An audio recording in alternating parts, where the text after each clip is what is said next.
What up, space weather viewers? I'm your host, Dan, aka smAsho. Welcome to the Daily Space Weather. Congratulations on realizing our channel exists, as we encourage you to be spaced out and be a stargazer. What better one to look at than the closest one? The local yellow dwarf, otherwise known as Helios or perhaps El Sol. This is the ionized iron spectra from it, by the way. Very low levels of solar activity. And indeed, we're about to go back to zero sunspots as Sunspot 2882 sets. Let's take a look at Lagrange point 5 and Lagrange point 1, the location of stereo A and the Soho-Lasco C2, to show you another coronal mass ejection here. By the way, the coronal mass ejection warning is not exhausted as a result of this. It remains in effect. Now, for you new viewers out there, we only forecast coronal mass ejections around here. And let me just give you some perspective here by going back to this diagram. So Lagrange point 5, when you look at the sun from this perspective as stereo A does, Earth would be off to your right. It's the best way to see Earth-directed coronal mass ejections. You got to use at least 2 instruments and a little bit of deductive reasoning. Now this one is not Earth-directed. You can see here it's headed well off to the northwest. And from stereo A's perspective, it looks like it's just going due north. A great example of the perspective of Lagrange point 5. At Lagrange point 1, where the Soho-Lasco C2 is located, it's located at Lagrange point 1 there, 1 million miles toward the sun, in between Earth and sun. Again, coronal mass ejection warning stays in effect. Solar flare warning stays in effect. Also, Sunspot 2882 continues to have the kind of fields associated with large flares. This area you see rising over here is not yet a sunspot, at least. Let's give you the full disk. There's the full disk view and colorized magnetograms from the Solar Dynamics Observatory. And here's 304 angstroms ionized helium.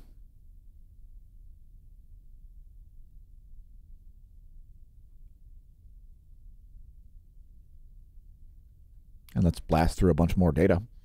The radial flux has dropped down to 83. Again, weak solar activity here. Here's a 1-year chart. The black line there is the radial flux. The red line below it, mostly below it, is the sunspot number. Here's a space weather enthusiast dashboard. We don't see any geomagnetic storms or unrest forecasted here for the next 3 days. Let's continue on to look at global seismicity. We're interested in what's shaking. Current activity level is high. There was a 6.6 downgraded to a 6.4 magnitude quake here in the Solomon Islands, northeast of Australia there, east of Papua New Guinea. There was no apparent tsunami warning, watch, advisory threat associated with that earthquake. Originally reported as a 6.6, it was downgraded to a 6.4. I won't complain. I'm just going to go up the list here. This one was fairly recent. We'll get back to it in a minute. One of the larger quakes over the past 24 was this 5.6 at Indonesia. And I'm just going to let the list scroll here. If anything jumps out at you that I don't mention, leave a comment. There was a 4.7 at depth at Indonesia. That just over 100-kilometer depth quake at 4.7. There's that 6.4 that came in at 2:44 this morning, Universal Time.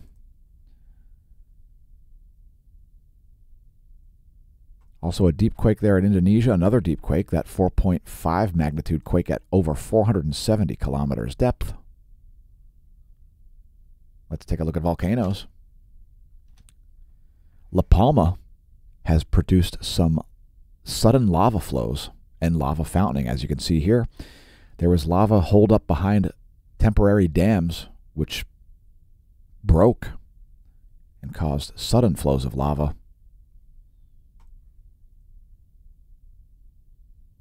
Also some partial collapses around the main crater. Degassed lava flowing out of the base.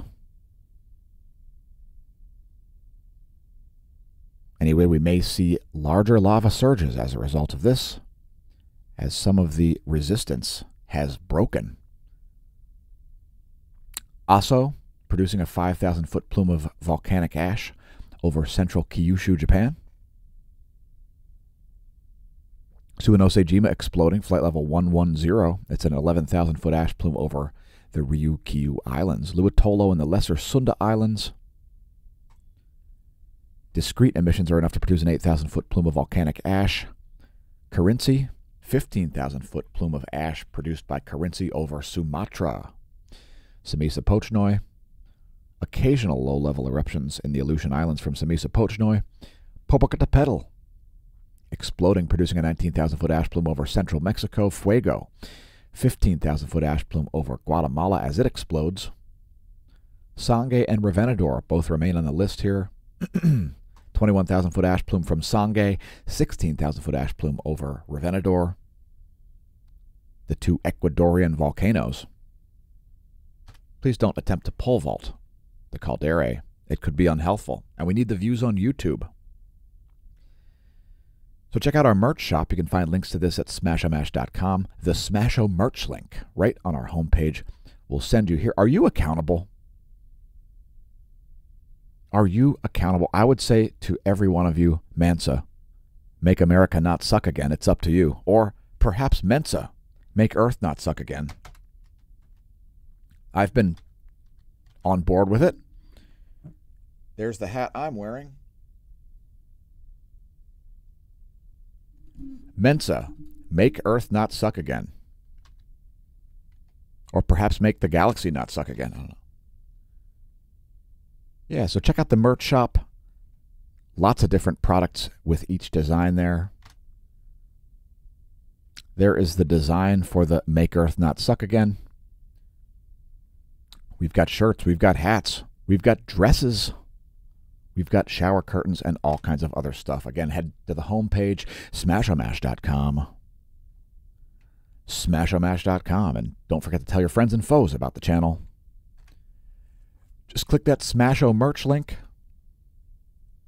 and you'll be able to find all that stuff. Let's take a look at some more data here. We're going into the realm of magnetism now. And here's the GOES magnetometer data over the past 3 days. And we see some pretty spiky readings here as Earth has just moved into a South Pole-oriented current sheet. There was a little bit of magnetic indecision yesterday, and you can see that reflected in the last about 18 hours of the chart. Let's take a look at the current sheet. Here's the current sheet polarity from the National Sunspot Observatory. You can see the Earth is in a South Pole current sheet shown here in red.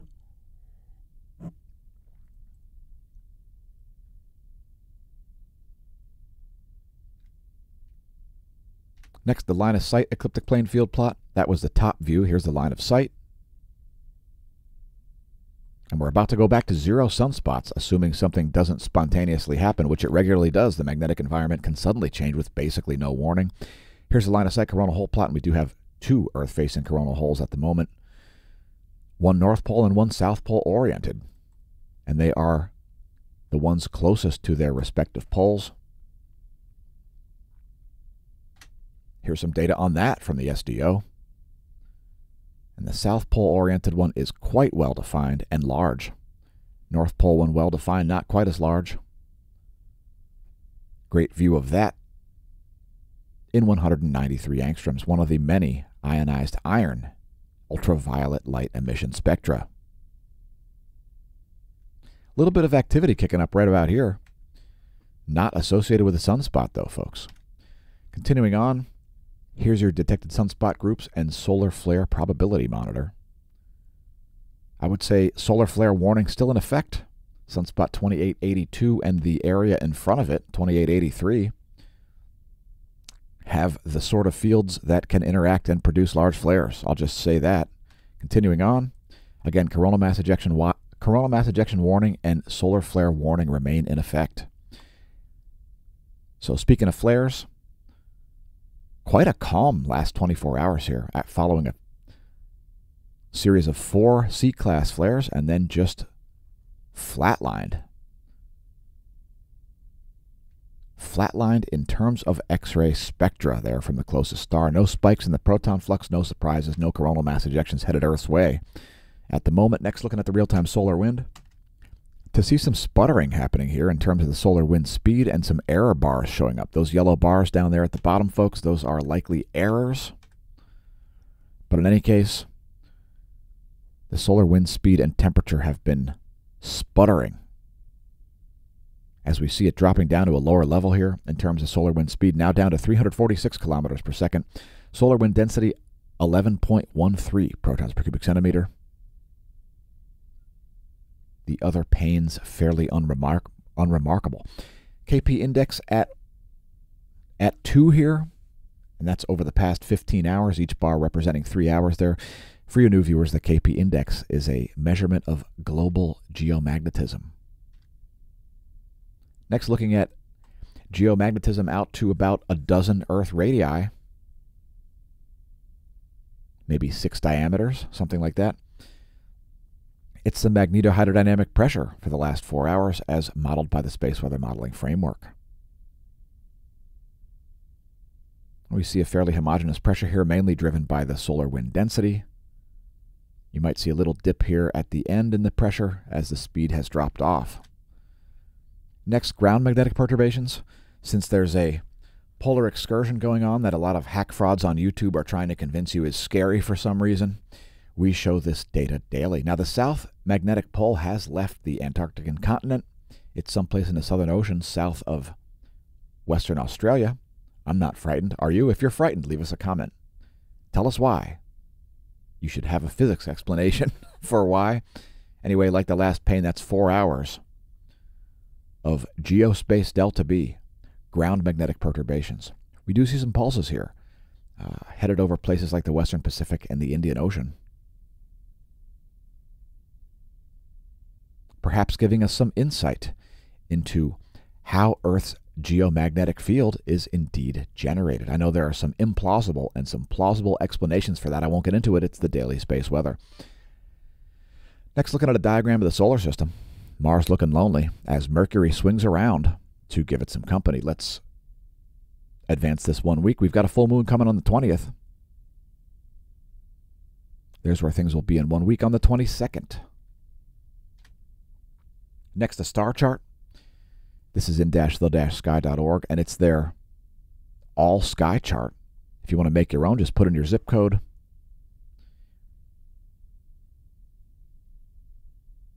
Today, the sun will be passing through Leo and Gemini and Taurus. I don't know if you cared or if you find that relevant in any way. And let's do a cosmology segment. It'll be brief. Today's quote random and quote number is 2, which coincides with this pulsar, pulsar J0007, 0007, J0007 plus 7303. A pulsar located kind of near the galactic plane. It's quite the bright gamma ray source. So again, this is entry number 2 in the transients, the hard X-ray transient monitor here at the Neil Gehrels Swift-Bat X-ray Observatory. Pulsar J0007 plus 7303. And it doesn't show up in most spectra, folks, but there it is in gamma. So you can see how much gamma ray comes out of the galactic plane, which is this cigar-shaped line down here. Very bright gamma ray source. And this is dark in practically every other wavelength. I spent quite a while looking for different imagery of this pulsar, and it's basically not there. I'm sure the spectra, the photometric points, it says no data even found there. So if you want to go look at it yourself, you can find the links at the Neil Gehrels. Just click on SIMBAD, and there'll be a link to the CDS portal on the SIMBAD if you want to go look for more visual analysis of pulsar J0007 plus 7303. The extremely bright particle accelerator and gamma ray source. Yeah, there's antimatter somewhere in there, folks. Gamma rays, yes. So let's take a look at the astronomy picture of the day. It's quite spectacular. This is a galaxy known as NGC 289. And this has got an interesting satellite galaxy in one of its spiral arms here, as well as a disparity between probably the X-ray output of these blue stars and the other non-blue stars. And there you can see that satellite galaxy appears to be sort of part of the spiral arms, perhaps of, what is it, NGC 289? Great spiral galaxy here with sort of two different spiral structures, a tighter and a looser structure, depending on if you're looking at the outskirts or the center of the galaxy. And galaxies with this sort of orientation with respect to us are great to look at because the brightness of their galactic core isn't obscuring the features of the galaxy, and the galaxy's own spiral arms aren't obscuring the features of the galaxy as when viewed an edge-on galactic disk. This blue star here and all these spiky looking stars like this are actually foreground Milky Way galaxy stars. So that's NGC 289, the astronomy picture of the day. That's today's cosmology segment. Let's move on to look at charging hazards. There are some minor charging hazards here on the surface of satellites around places like Mexico, northern South America, and the Caribbean, soon to move into the Central Pacific. Here's a one-year chart of the relativistic electrons surrounding planet Earth, mainly in the inner Van Allen belt. And we did briefly get into warning levels yesterday. I think I may have forecasted that, but in any case, that's a 3-day chart from the GOES 16 and 17's radiographical measurements from the geosynchronous orbit around the equator. They're measuring the F ionosphere layer located at about 300 kilometers of altitude using radiography. The radiographic measurements are made using radiography. Here's a forecast model for electron flux. NOAA forecasting about the same levels as yesterday. I'll say we're going to see a little bit higher levels than that, as it was a pretty strong geomagnetic storm generated by a coronal mass ejection just a couple of days ago, and we're expecting a little bit higher levels of electron flux. Well, if you're me, you're expecting higher levels of electron flux. So here's a diagram of Earth's Van Allen belts because we're going to show you the total electron content forecast next. The total electron content between your GPS satellite and your handset. It also shows possible chaos in the Earth's geomagnetic fields and so on. The magnetic field, geomagnetic field, whatever you want to call it. Some minor anomalies there over the Arabian Peninsula, but very minor. The inner Van Allen belt looking fairly organized here and non-chaotic.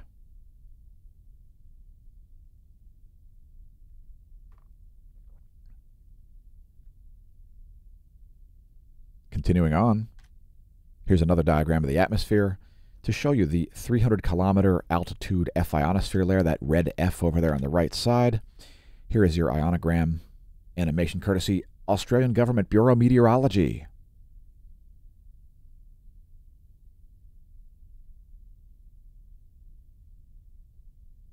And we do see some major swings here, especially around South America and west of South America. So some sudden swings there with high and low frequency swings. Let's bring up the latest image. That is 9 o'clock universal time. Here's the anomalygram. This is the departure from the 30-day median. The 30-day median anomaly map in megahertz. This will show you low frequency anomalies in red, high frequency anomalies in blue, and you can see quite significant ones there. Places like the Central Pacific, just west of South America. Some rather wild swings there. And some low-frequency anomalies there north of the African Rift Zone as well, right around here.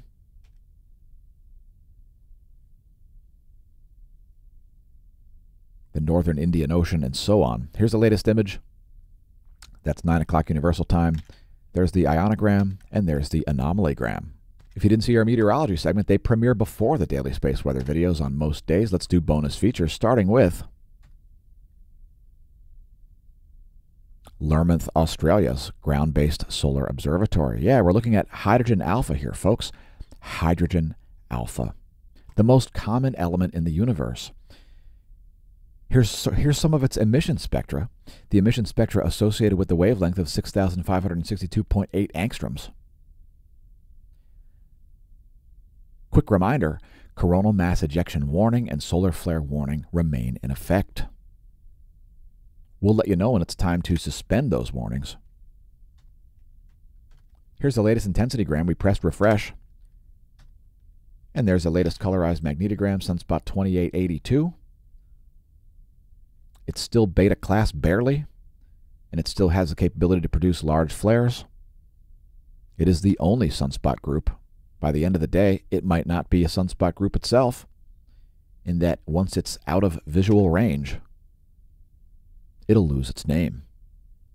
It all has to do with the naming conventions of sunspots and Galileo and so on. And, you know, people hundreds of years ago with telescopes were counting sunspots as well, and I won't get into the naming conventions or anything like that. Here's a close-up in 1700 angstroms. And we'll stick with this view here. Here's 131 angstroms. This is ionized iron, by the way. Here's 94 angstroms, another iron ionization ultraviolet emission spectra. It's very hot iron gas, folks. And we'll close out today's daily space weather on 171 angstroms. Once again, thanks for tuning in, viewers. Congratulations on realizing our channel exists, and may that solar wind be at your back.